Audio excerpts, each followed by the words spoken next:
לדעתי אצלנו בארון בגדים שלי למעלה בצד שמאל. נדמה לי, ואם לא, אז זה בארון ספרים של שגיא, איך השוכב.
אלון?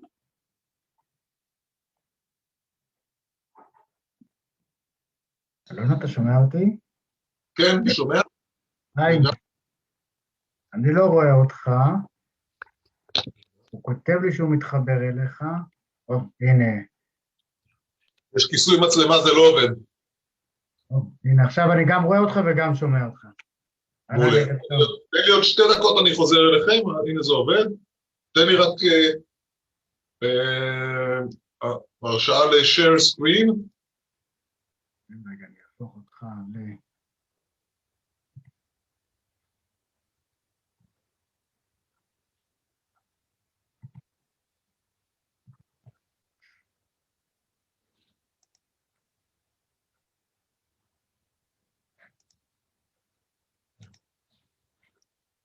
קיבלת? כן, גם קיבלתי. בואו נראה את זה. יפה. יש share screen.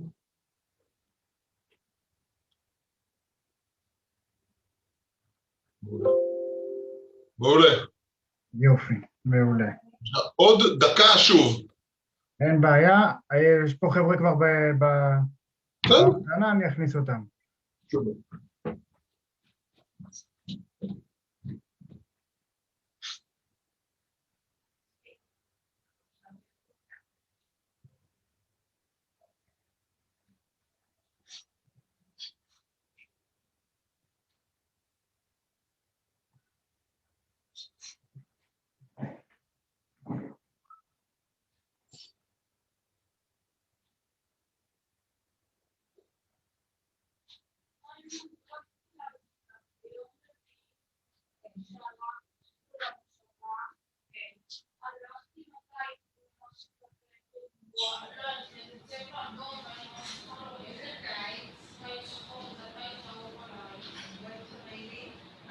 Good evening, everyone.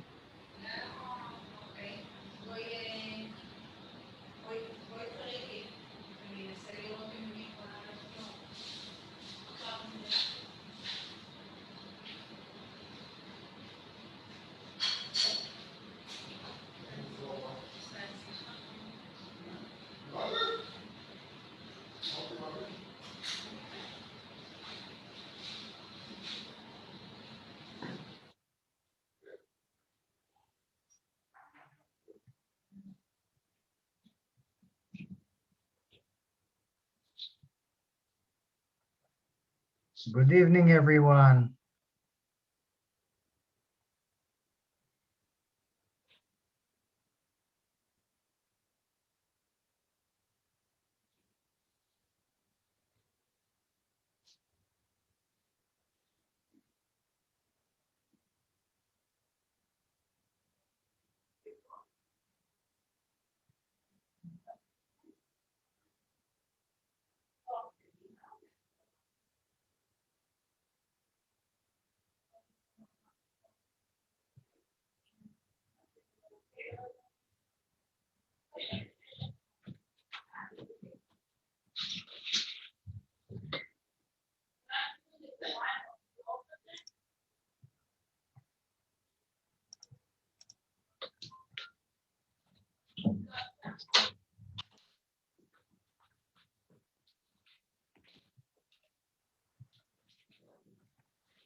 We have a few more minutes until we will begin.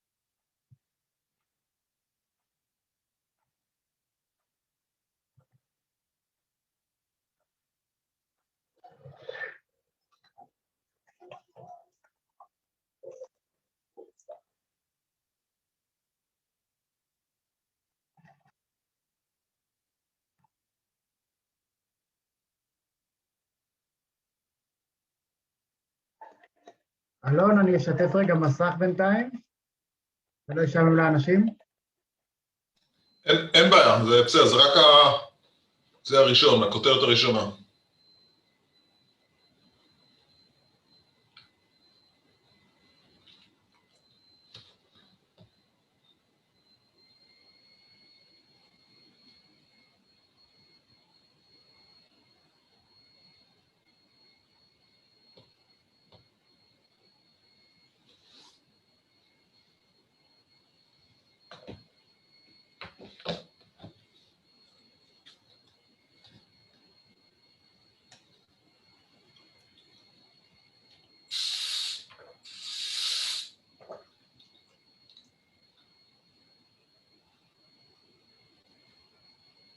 שומעים את השיר ברקע?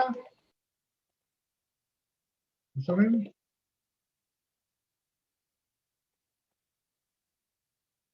את המסך רואים?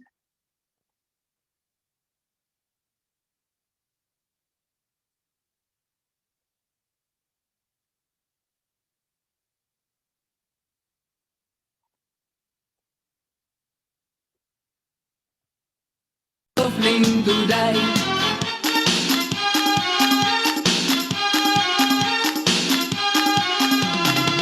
עוד מזהיב השדה שעזבנו אז עוד הארץ נושאת יבולה ועוד יפים הם הלילות בכנען טרם השמש עולה עוד רכבת חוצה שם פרדס ירוק חסידה עוד רוגעת עוד ניסה הערפל בעמק בין הזריחה והקר וגם ההורה ההיא עם ההי קולה עוד עולה קולה לא נדם וגם ההורה ההיא עם ההי שירה ממלא ליבי לעולם לי לי לי לי לי לי לי לי לי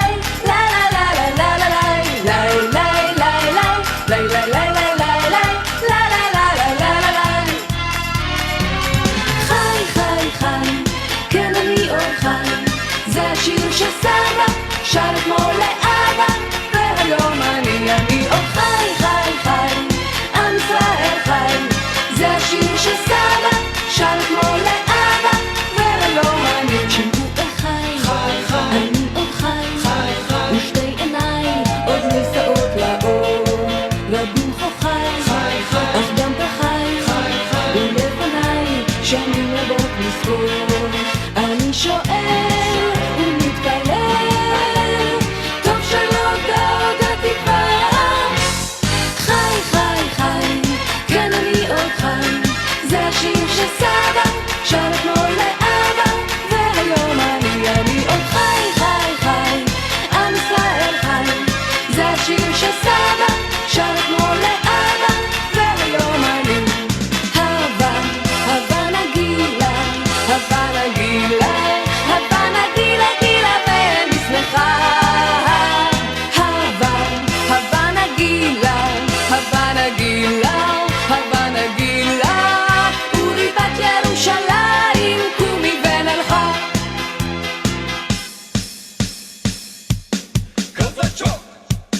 ישנן בנות, אשר הולכות עם כל אחד, אם הן רואות בחור נחמד, הן מוכנות לטוס מיד, איתו אפילו עד אילת. לאילת.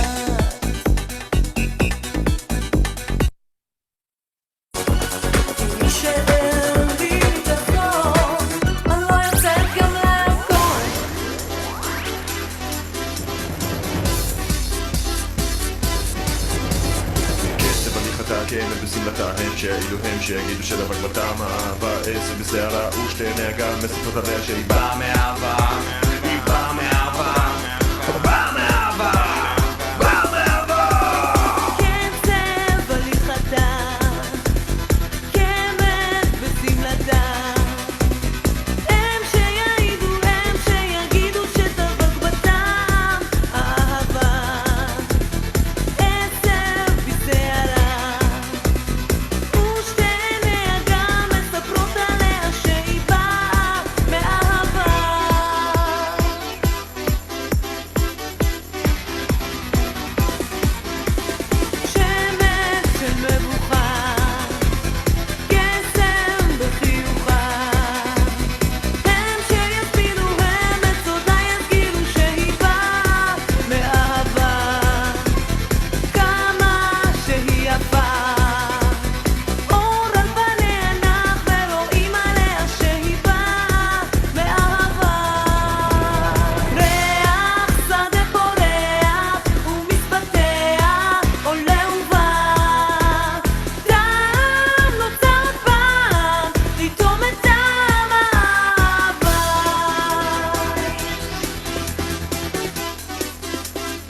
Real plane.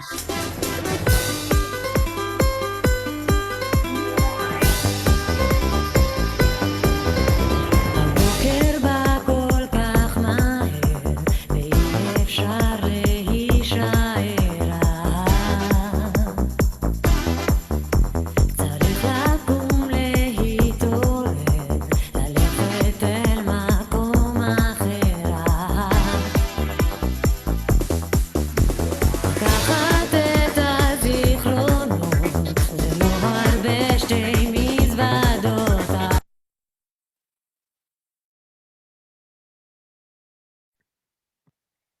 Shalom, everyone. Good evening. Hope you're all well. I see that few more people are trying to get in, so we'll wait 2 or 3 more minutes, and we'll start. Happy Yom Haatzmaut. Happy Sunday.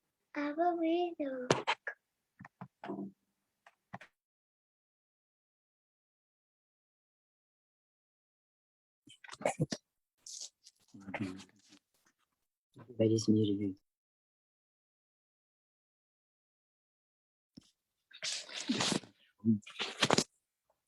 It means that you're not being heard. Okay. He's talking, but I'm not hearing him. But I guess he's. Well, that's a different problem.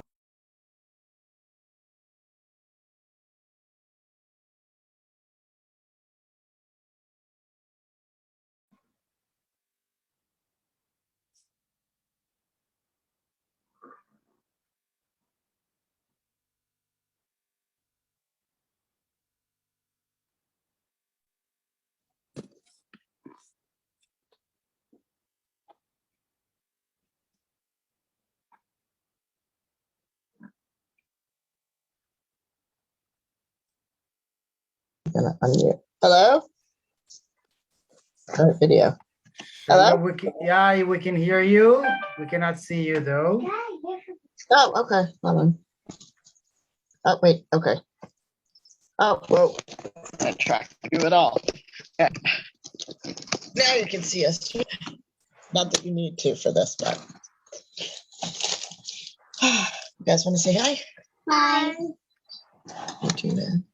Shalom. Oh, shalom.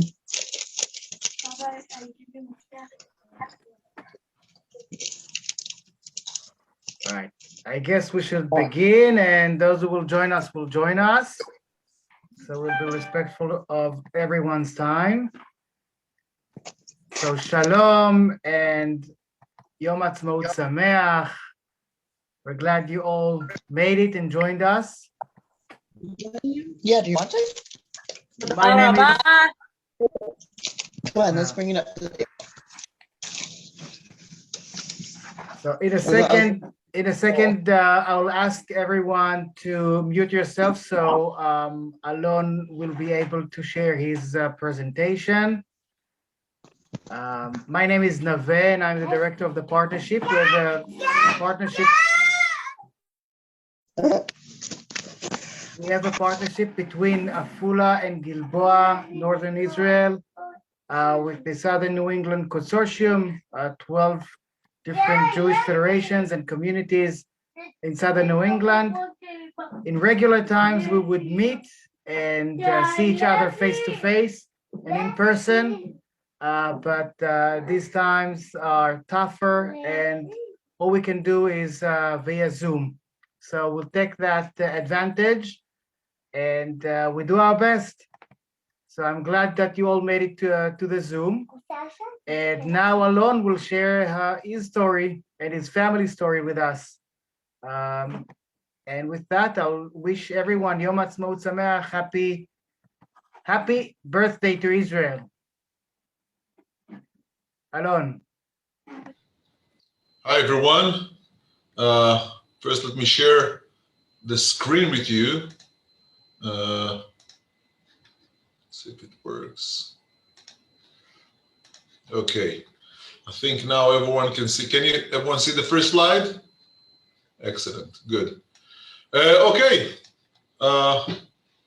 So let's start. Where in the next hours, the title of our lecture is My Story with Israel's Story, but actually it's everyone's story. And the timing is pretty perfect because we are going to pass on history of the state of Israel and my family. And but before we really start, let me introduce myself for a second. My name is Alon Moller. I'm 52 years old. I am married, 3 kids. Some of them you can see in the pictures. And I served 27 years in the Air Force, in the IDF, and the last 6 years as a reserve pilot. Today I'm a tourist guide and a private helicopter pilot for tourists, and all of that was only before the COVID-19. And I certainly hope that in the next few weeks or so, even the United States will be fully vaccinated and we'll all forget about this terrible year that we had. Like I said, my story is not very special. You can say this story about many Israelis, but that's also something very nice. Just want to make sure that everyone can see my screen and the streaming is okay, right? Yeah, good. Okay, thanks, Nave. Okay. When I started to look at my lecture, I thought, when is the right time to start? And I thought that 100 years probably is a good way to start, because about 100 years ago, the Jewish Zionist movement started. The first Aliyah started more than 120 years ago, and a lot of things happened in 100 years. We have 1 hour, not a lot of time to go through a nation history, but we'll pass through some things. If you have questions, please do so. But I think the best is to maybe pass all the questions to Nave, and he will summarize everything to the end. And feel free to use the chat, and I'll read the questions if there are. Great, because I'm not looking at the chat, I'm looking at my screen, so that will be helpful. But before we start my journey, my first slide or movie, since we're speaking about the partnership of Afula Gilboa, and Adi asked me, and I looked for a short video, so we're gonna take a very short flight, and the red circle is the north part of Israel, and the left side, you see the yellow arrows. We're gonna fly from, started at Fachem, that's on Wadi Ara, an Arab village, or a city today, and go down to the Valley of Israel. So let's go. So on the horizon, you see the city of Nazareth, a little bit to the left, Mount Tabor, the round mountain right in front of us. It's a little bit fast forward in a helicopter, obviously. So we're going down from the hills of the north of Samaria to Valley of Israel. In a minute, we'll turn a little bit to the right. Maybe we'll be able to see Megiddo. I think this was taking about, it looks from the field, I think it's the end of the summer last year. We're flying above the Yogev, and you can start in the city of Afula. The city of Afula on the left side, Mount Tabor, Givat Amoreh, and we're flying a little bit east or north east, what we call the Ta'anach, and then we're jumping toward, this is on the left side, you see Kfar Kish and Tabor, and the second we'll go down to the sea, and we'll see the Sea of Galilee, the south part of the Sea of Galilee, and maybe also we'll be able to see the border between Israel and Jordan. If not, I'm promising you that we'll see it in the next few minutes.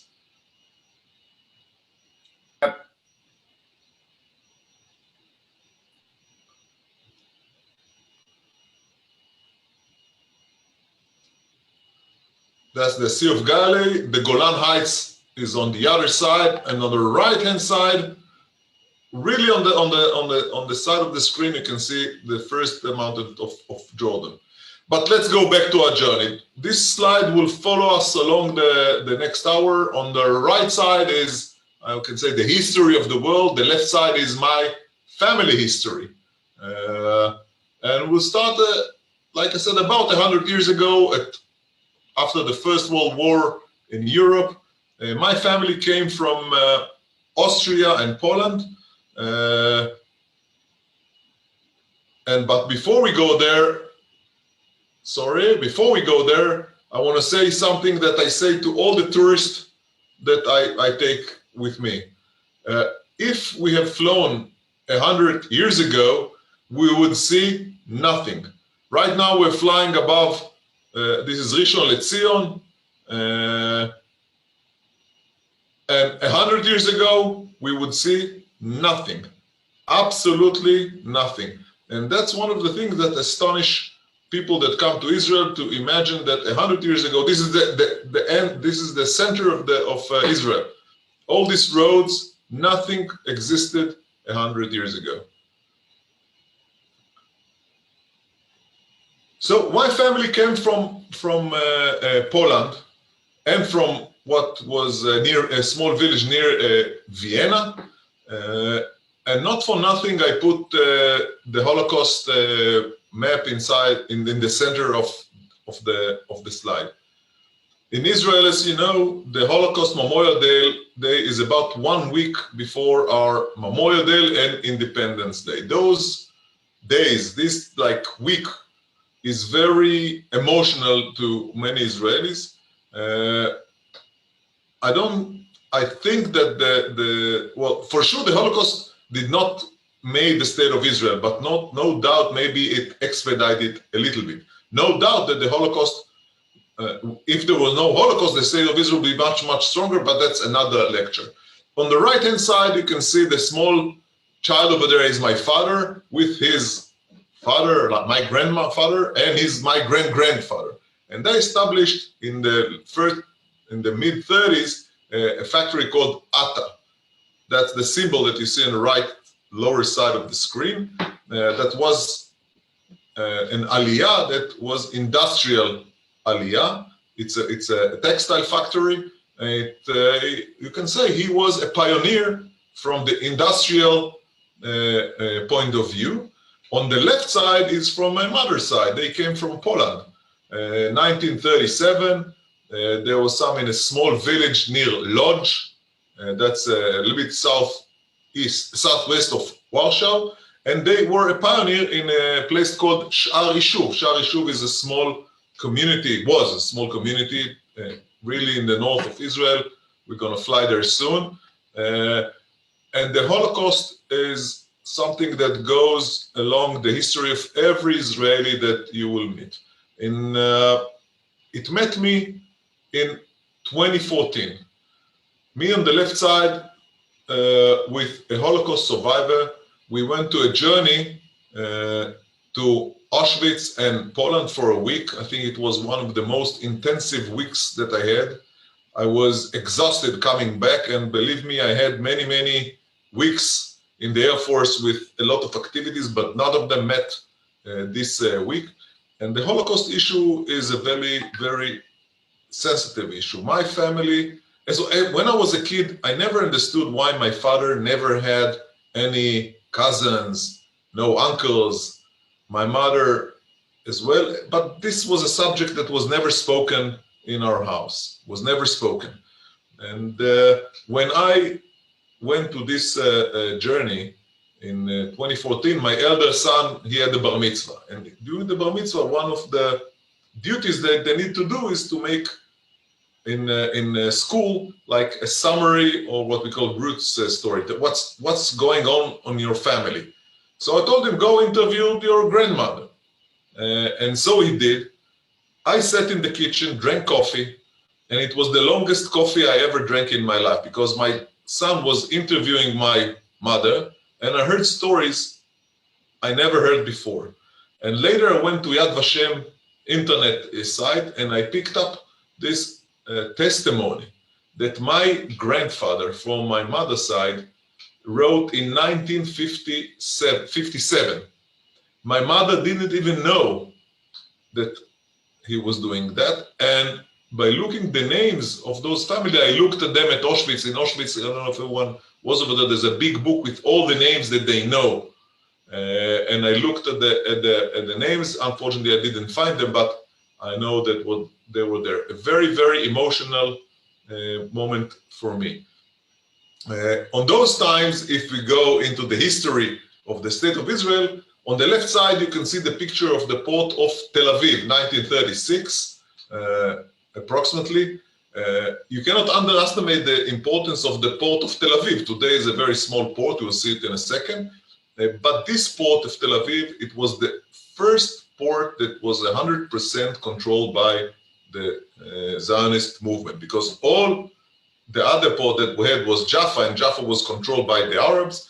And for the Zionist movement, they needed a port in Palestine those days. Having a port with semi-deep water for imports and coming all the Jews from Europe was highly important. On the right-hand side, the top, you see the Haifa Airport. About 1933, this picture was taken. The port was built by the Brits between the two wars. And the reason my grandfathers from my father's side came to live in a place called Kiryata in the north part, because he needed to have a deep water port to bring the factory into Palestine. And Haifa port was the first port that was really, really deep water that the big ships could dock and unload all the merchandise.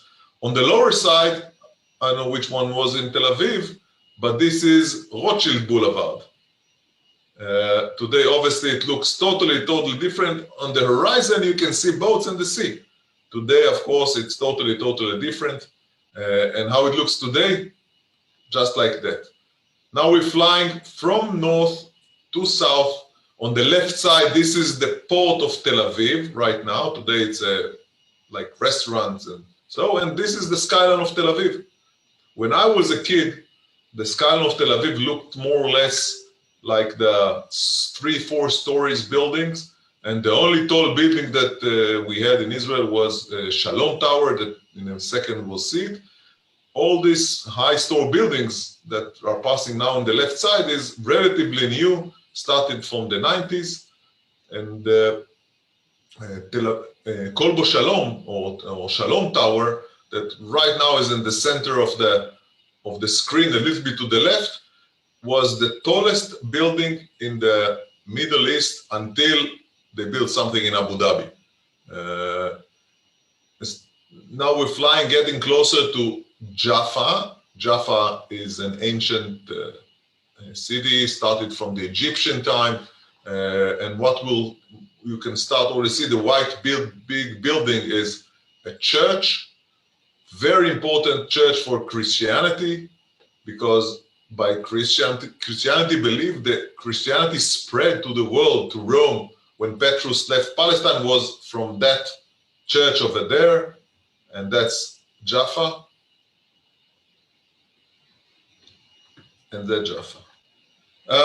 If you go along with the history, we'll go to 1948. After the Second World War, the State of Israel was established 73 years exactly ago. And from my wife's side, they were coming to Palestine from Yemen, to the new coming Israel. And myself, I was born in the United States in Highland Park, New Jersey in 1968. My father was studying there his second degree, and I joined the Air Force. And the next picture has a few things to say. First, on the picture on the left is my father with my grandfather. And underneath it is my father as a soldier in Golani Brigade. We're speaking about the early 50s in Israel. My father, like a typical Ashkenaz boy, going to Golani Brigade. That's really what Israel is sometimes all about, getting everyone together, like Ben-Gurion said, like the oven of the people in Israel. And on the right-hand side, you can see two pictures, one with airplane, and the second one underneath it is what's inside the airplane.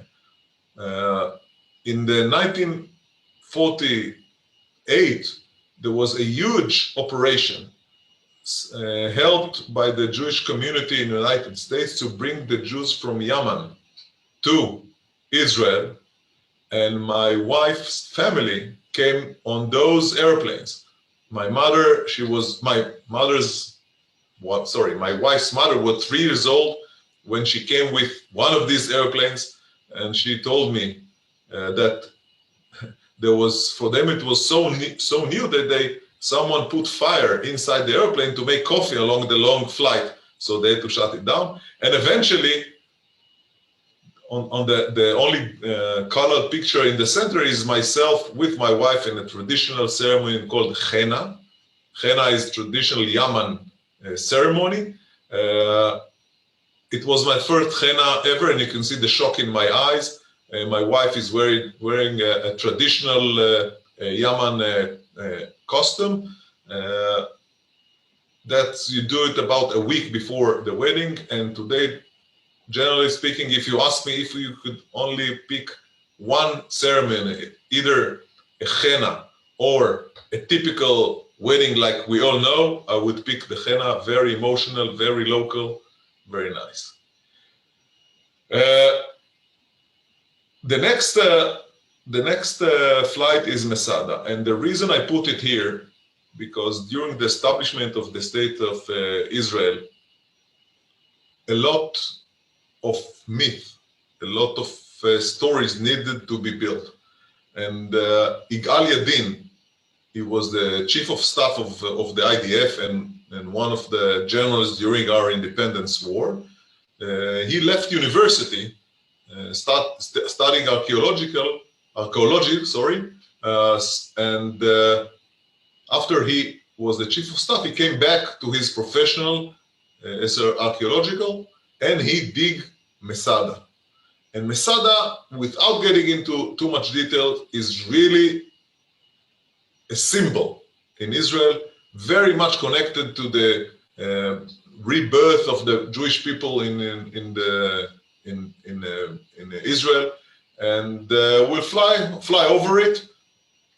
On the other side, you can see, of course, the Dead Sea, and Jordan is on the other side. And that's Masada. We're flying from south to north. You can start to see the ramp where the Roman built in order to break into the city. The guys of you with very good eyes could see on the right-hand side of Masada a swimming pool. That's a swimming pool that King Herod's built to himself. Again, We can see here the ramp, if the guy with the cell phone wouldn't. And now we can see King Herod's North Palace. And we're descending down toward landing. You can see another helicopter right in the right-hand side.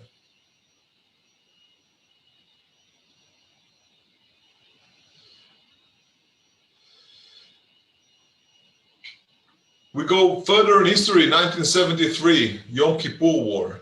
And myself, high school and flight school academy in the late 80s. We started Yom Kippur War. On the left side, it's my father.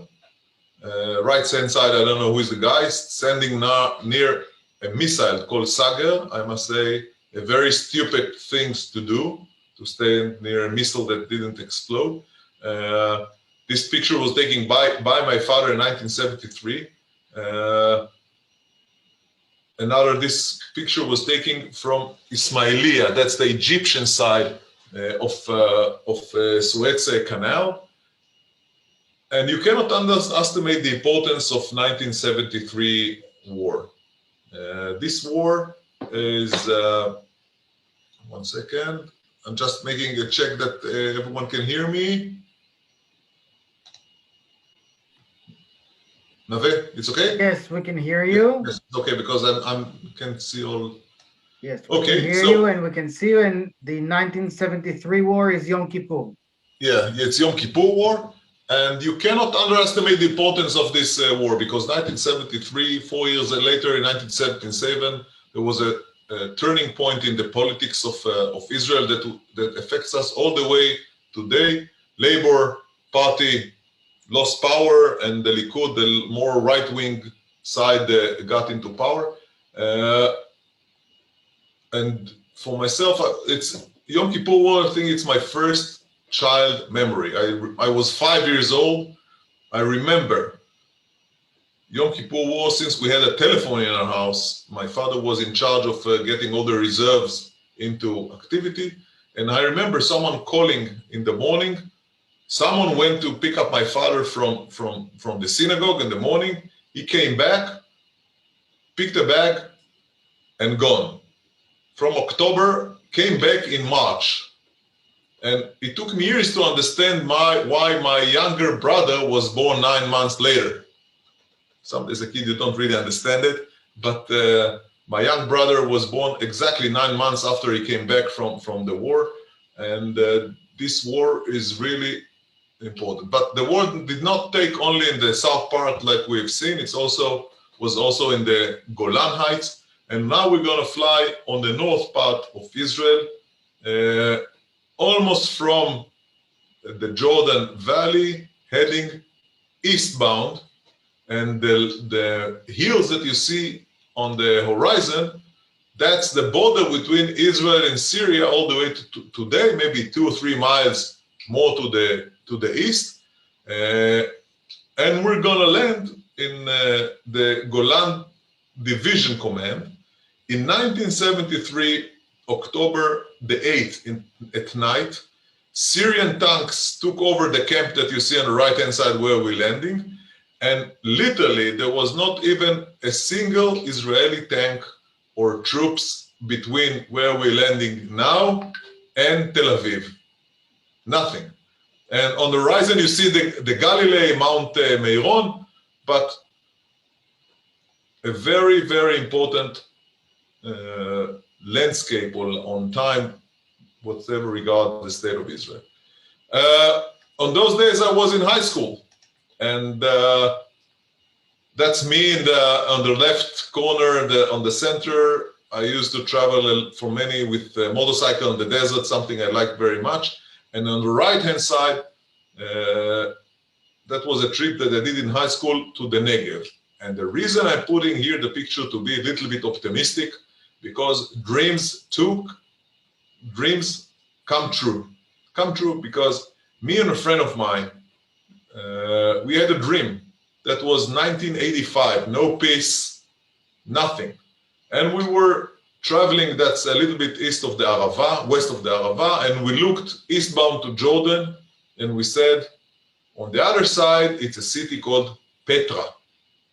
Petra for Israelis is a dream, like the Red Rock, a lot of stories. And we said, one day, we're gonna visit there, one day. And imagine that in 2020, this picture was about 2 weeks before COVID-19. That's my friend, his name is Tal, he lives in Detroit these days. And we made a trip to Petra. So dreams do come true, Our next journey is not far away from there, is on the Israeli side, obviously. It's the Negev, this place called Sha'ar Tznifim, or Tznifim Gate. It's really in the heart of the Negev. If you want to go there by walking, it takes you 4 days. Traveling with a car, a day.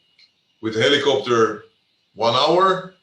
I think it's one of the nicest views of the Negev in Israel. It's very near the border with Egypt. And just let's go there. But a very unique geological phenomena over there. You see the layers of the limestone, almost 90 degrees. This is called again Sha'ar Tznifim.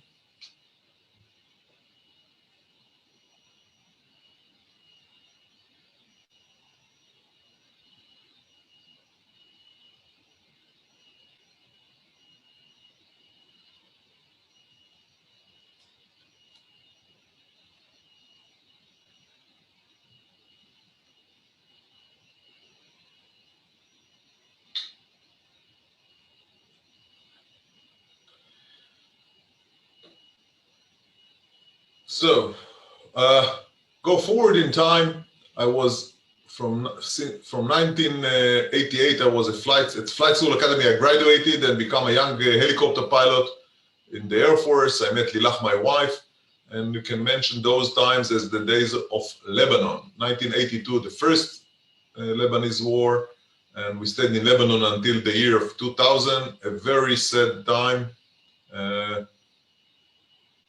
I can also say that, well, I cannot compare it obviously to what happened to the United States in Vietnam, but there is a lot of similarity on those issues, especially if you look behind after 15 or 20 years, but that's another long discussion. 1988, I got my wings from the Air Force Commander, General Aviv Bin-Nun. That was a classmate of my father in high school. That's because Israel is very small, everyone knows everyone. And on the right-hand side, what you see half face of a colonel, this guy's name is Ze'ev Raz. He is still alive. He was a squadron leader, and he was the lead pilot of the Israeli Air Force attack of the nuclear reactor in Iraq, about in 1982. Really a figure in the Israeli Air Force. During the Flight School Academy, they send us as infantry for the borders, and this picture of myself with my friend at the border in Lebanon, and it's very, it's very strange because my son is right these days. You see a picture of him later. He's in a border in Lebanon, almost in the same base camp or the same base that I was over there. And our next flight will be in the north part of Israel with the border with Lebanon. We're taking off from underneath Mount Hermon. That's near in the north part. So we're taking off from a place called Mapal Sa'ar. See some other helicopters over there. You see Kalat Namrud, Mount Hermon right on the horizon on the center of, on the right hand side, and returning left is called Mount Dov. And the right. Okay. This okay. is. I'm watching a video flight over Israel. Okay, someone. John, mute yourself. Oh. Mute yourself, John. And the guy is interspersing photographs John, of what put the land yourself was on mute. like before the Israelis came there. I mean, I mean, without highways, Okay, John got us free. Thanks, John. Anyway, this is again what we see now. This is Lebanon, the left side of the picture. Lebanon, and almost you can see the before over there, but that's the border with Lebanon. Being a young pilot in the Air Force, those days, the beginning, like in 1989, we didn't have computers. We all did all the planning on papers. On the left side is my first solo flight. So the guys over there take and put a lot of pull water on myself. And this is a picture taking somewhere in Gildea Desert with this helicopter, the Bell 212. It's a twin-engine version of what we call the Huey. It was very popular in the States during Vietnam War. So let's take a short flight in Gildea Desert. That's the not the center of Israel, the east center of Israel. And we're flying on the left side. We cannot see it. It's the Dead Sea, and we're turning right, and we'll land on one of the hills on the right-hand side. So this is Gildea Desert. Alon, someone here asked, Amir, I think, asks in which number course you are. 117, 117. The best course ever.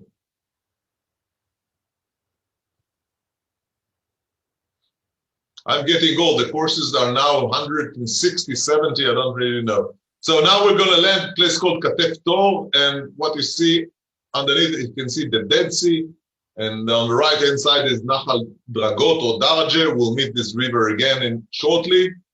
A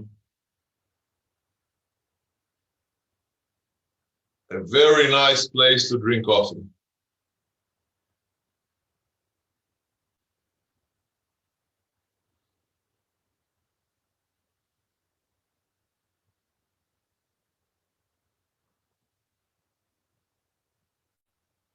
On the other side, obviously, it's Jordan. It's a bit hazy, but it's usually hazy on those parts.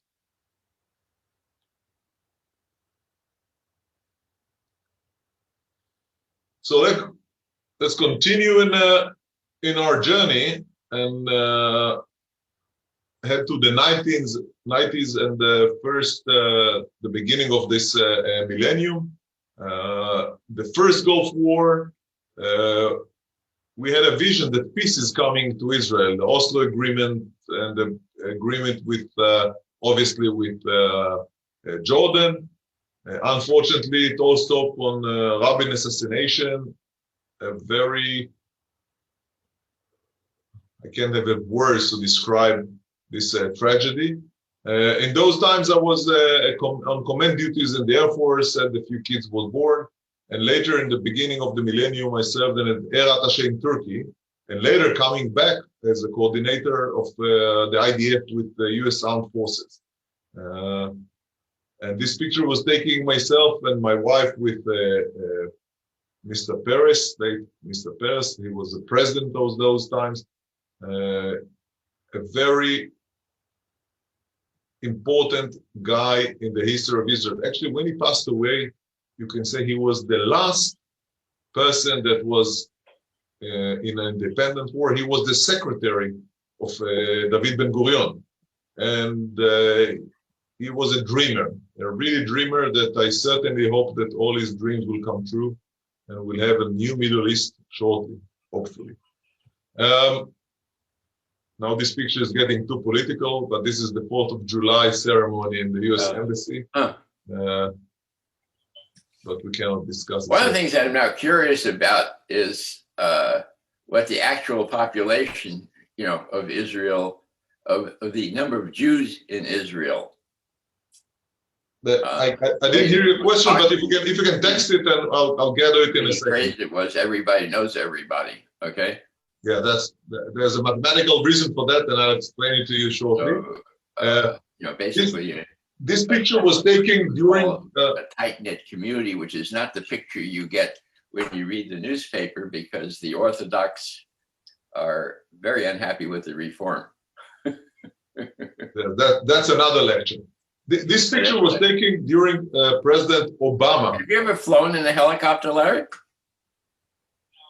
This picture was taken during President Obama visit in Israel. I put this picture for two reasons. First, it was my last assignment in the Air Force to get these things coordinated properly. And the second thing is, on this picture, you see 4 US helicopters that came from Yukon, from Europe, and Marine One and Marine One Reserve that came from the States. The first helicopter with more light brown color is Air Force, Israel Air Force helicopter Black Hawk that leads. I took this picture from the last helicopter, and this picture demonstrates how big America is. For Israelis, we don't really understand how strong America is. I was amazed when the delegation of America came with 11 helicopters. We see only half of the American helicopters here. I was one of the first Black Hawk pilots in the Air Force, and I made my qualification from this Bell helicopter. This helicopter at Fort Rucker, Alabama. My personal piloting instructor was a CW5 from the Special Forces of the Army. And he got some medal in the first Gulf War, a very impressive pilot. The first time he took me to the flight line at Fort Rucker, I was in shock. I saw about, from all the horizon was helicopters for US Army aviation. And he asked me, what's the big deal? And I said, when I'm looking here in this flight line, there is more helicopters than I've ever seen in Israel. And he said, well, this is one flight line that went out of 4, and we haven't seen 4 to Texas yet. So that's demonstrate and how important really America is to the security of the state of Israel. And I'm saying it from personal knowledge. I dealt with it many, many years. Alon, there's a question. There's a question. I think that this photo is perfect for that. If all the helicopters up in the air and the tourism, the bird watching tourism, does not harm the bird migration above Israel. Again, the bird migration. The bird migration, Nedida. Yeah. Does it? Oh yeah. Well, that's I have a lecture on that as well. Apparently, our conversation. It's a challenge for the Air Force, but we had a lot of accidents hitting birds in the Air Force, but we learned how to deal with that. But that's definitely a different lecture about birds migration, an interesting subject of itself. But I'll go forward. This is the ceremony when I got off the Air Force. My father, my mother, and my younger brother. This brother was born 9 months after the end of Yom Kippur War. And when I retired, I moved to my house in Kibbutz Mishmarot. That's 2013. And actually, it's the first house I lived more than 2 years at once, more than 3 years at once. And I live here ever. And I didn't really know what I'm going to do. But before I'd say that, let's fly above my kibbutz. It's called Kibbutz Mishmarot. That's near Pardes Chana, near Hadera, right in the middle of Hadera, I think, more or less. And this is my kibbutz, swimming pool. My house is right over there. I'd like to say something. Yes, Alena. I didn't want to interrupt you before, but when I saw other people interrupting, my son, both my children, had the opportunity to go with USY, which was United Synagogue Youth, spent 6.5 weeks in Israel when they were between their 3rd and 4th year in high school. My son spent a week on army base, living like you guys lived when you first started. He learned to shoot an Uzi. He learned to, I have a picture of him hanging upside down from a tank at the Lebanon border on the, I don't know what you call it, what you shoot with. He was hanging upside down on it with the biggest smile on his face. And it was the most incredible experience. I think all kids should have experiences like that. They come to appreciate Israel and how it became Israel. I'm sorry to interrupt. No, it's okay. Like I said, when I was going to retire, I didn't really know what I'm going to do. And the guy that shakes my hand, his name is Admiral Stavridis. He was the Yukon commander, a 4-star general. We used to call those generals one phone call from the president. This guy could call the president, and I took him once to a meeting with Bibi Netanyahu, and just when the convoy left Tel Aviv, we had a delay in 2 hours, and said, okay, what am I going to do with the guy 2 hours? Because we cannot go back. So I took him to a church near Jerusalem.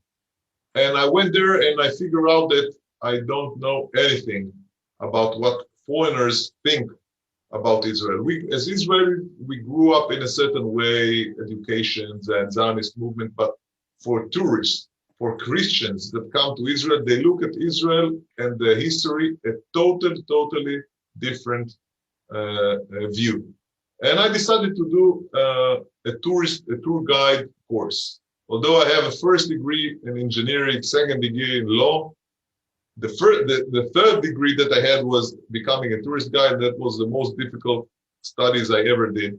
And by then, I then understood how things looked totally different, because our next flight is above the northwest part of the Sea of Galilee. When I take Christians over there, I said, if you want to know place Christianity was born, is right here. And we're going to fly. This is called Kibbutz Genosar. The house that you fly above has a boat over there called a wooden boat that is dated from Jesus' time. By the way, this film was taken about 2 years ago. Today, the Sea of Galilee goes all the way to the churches that you see right over here. And again, this is an important church called the Wine and Bread Church. And the next church is called the Beatitude, the Happiness Mountain. A very, very important site for Christianity. There is no one Christian guy that comes here and don't go and pay a visit to those churches. I've never been there until I did this tourist course. But we cannot go in the Sea of Galilee without going south. And now our next flight is going to be from Tiberias to southbound. And we again, this was taken about a year and a half ago. Today, the Sea of Galilee is full, all the way almost to the road. You can say that Israelis, the way they feel is, or the atmosphere in Israel is how high the Sea of Galilee, how much water we have over there. So today the spirit is high because the Sea of Galilee is almost full. They might even need to open the Gania Dam, but that's a different story as well.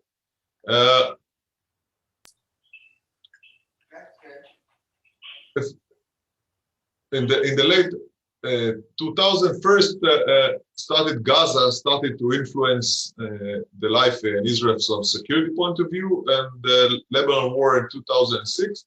I was in those days already since 2012 a reserve pilot and a civil helicopter and a tourist guide. And this is what I like to do. Sometimes my wife and my kids have the opportunity to fly with me occasionally. And this is my son. Today, that's what he's doing. The right-hand side is a soldier, a warrior at the 188 Brigade. And pictures of my family and my friend. I'm flying with no hands. This is the guy that we're friends since we're 2 years old. And again, this is the flying above the Sea of Galilee. This nice picture brings us to our next story. This is a Black Hawk helicopter, and I'm landing here in what we call near one of the kibbutzes surrounding Gaza. This is around, I think, February, because you see a lot of flowers, red flowers. I forgot the name in English. And that brings us to the next story, which is the operation that we had in Gaza in 2014. Unfortunately, I had to make a medical evacuation from almost in the middle of Gaza Strip near Bet Lahia, where you see over there. We don't have time, but there is those pictures. By the way, I found them in the internet. One soldier that was in with the troops inside took it. They later published them. You see this Black Hawk helicopter lands in the middle of Gaza. This picture was taken from a tank. They put tanks around us to protect us from a sniper, and unfortunately we had to evacuate a soldier that was hit by a sniper, by a Palestinian sniper, by a Hamas sniper, from one of the highest houses near Bet Lahia, and we had to evacuate this guy. And later I went to visit this guy in the hospital. This movie is in Hebrew, but I'll try to run the words. I met him almost by mistake later in the hospital. This film was filmed by the Air Force, and they published all over. This guy, he was an officer, and our squadron really did all they could in order to get him out. He was shot, and the doctor that took care of him said if he wouldn't be in a hospital in 1 hour, he would not survive. And this guy always said, I was thinking about my wife, the picture that we have seen before. But eventually we took him, and from the time that he was shot by the sniper until he was in an operation room in Tel HaShomer, it was 50 minutes. That's it, 50 minutes, and that probably saved this guy life. This guy, a year afterwards, he ran an Ironman. He is a really hero. That picture was from my last flight in the Air Force. About a year ago, they said I'm getting too old, and they kicked me out from operational flying. Today I'm only as a reserve. I run the operation room of my squadron as a commander. And like I said, what I'm doing these days is taking tourists around Israel. Let's summarize where we have been, and we'll still have a few minutes for discussion. So we flew in the north part of Lebanon. We flew at the Golan Heights. 1 second, let me try to, sorry. We flew at the Golan Heights. We flew along the north part of the Sea of Galilee and the south part of the Sea of Galilee. We flew above my kibbutz in Mishmarot. Before that, we flew from Al-Fahim to Afula and the Gilboa. We flew in Tel Aviv region in the center of Israel. We flew near the Dead Sea. We flew south in the Negev. And I will have a quick flight. It's really fast forward. I think one of the nicest views in Israel. We will take off from the south part of the Dead Sea, place called Neot HaKikar, fly along the Dead Sea, turn left, Jerusalem, coastline, and then land near Herzliya. In real life, it takes about 55 minutes. We'll do it faster.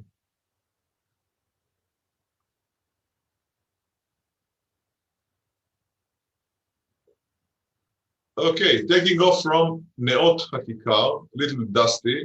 By the way, this is minus 470 meters, about 800 feet. This is the Dead Sea Works on the left side, and the right side is the pool that produces phosphates and potash from the Dead Sea.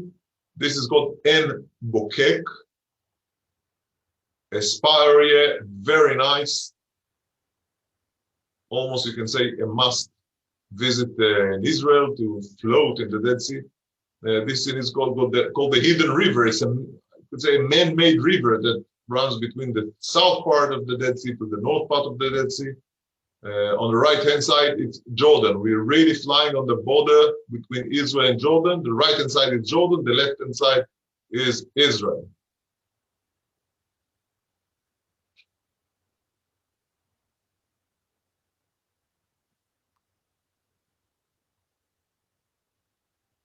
And now we're going to see Masada again, a little bit different angle. But again, you can see the white triangle is the ramp that the Romans built. And we can see King Herod's palace right now.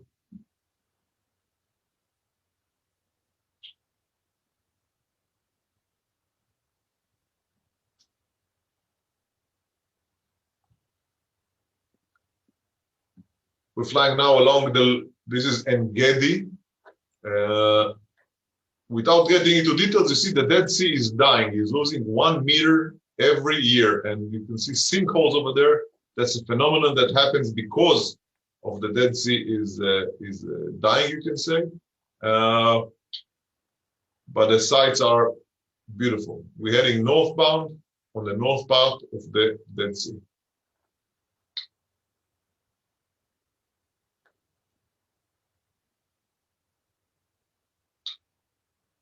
Like I said, we're going to Wadi Murabat or Nahal Dragot, the Daraje. Try to look, it's a deep canyon, gorge, small gorge. Try to look at it. And now we're already in Jerusalem. You can see the Golden Dome and all Al-Aqsa.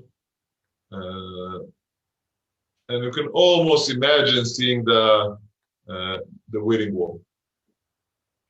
This is David Brave or Dormitzion.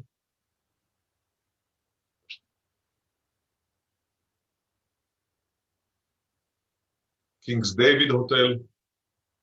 Now we're entering the west side of Jerusalem. You can see the Knesset, the parliament on the left side, the Supreme Court right now. On a good day, you can see the Mediterranean from here. On a good day, it's a bit cloudy this time. And we're already in Rishon LeZion.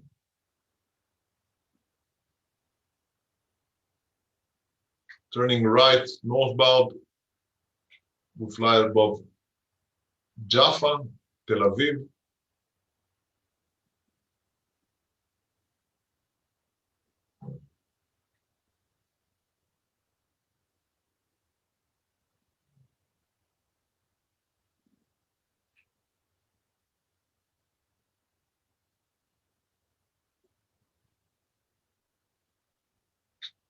The chimney that you see here is right after Tel Aviv port that you can see right now on the right-hand side called Sde Dov.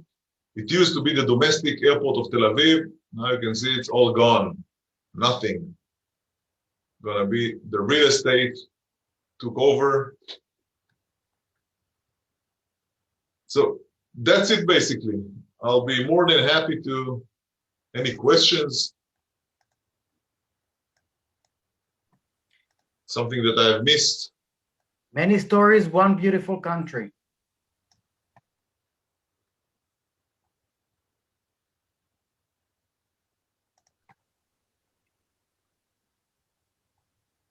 Thank you, Alon. Are there any questions? Yes.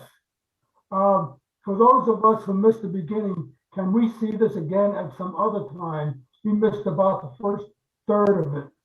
Yeah, I did too. Yeah, I was wondering if we could see it again. I recorded the Zoom, and I'll write my email address. Those who wish to receive it, please send me an email. You're gonna list your email address? It's on the chat right now. Oh.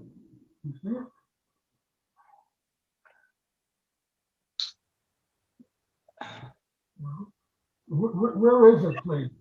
I don't see it. I don't, Write it again.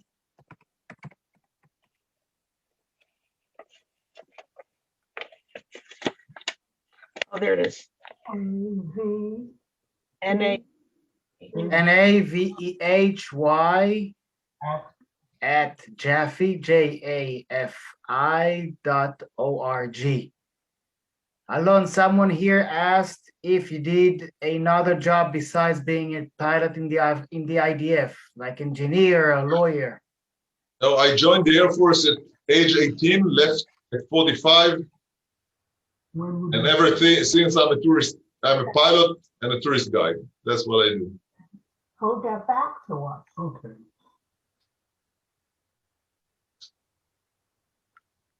All right. So if there are no questions, I want to wish you all happy Yom Haatzmaut. And thank you, Alon. And thank you all for joining us. Yom Haatzmaut Sameach. Yom Haatzmaut Sameach, everyone. תודה, חג שמח. Thank you so much. Thank This is wonderful. Beautiful. I have a Thank question. you. Chag Sameach. Great to see everybody. Yes, wonderful to share this with you. Thank you. Gorgeous. Thank you.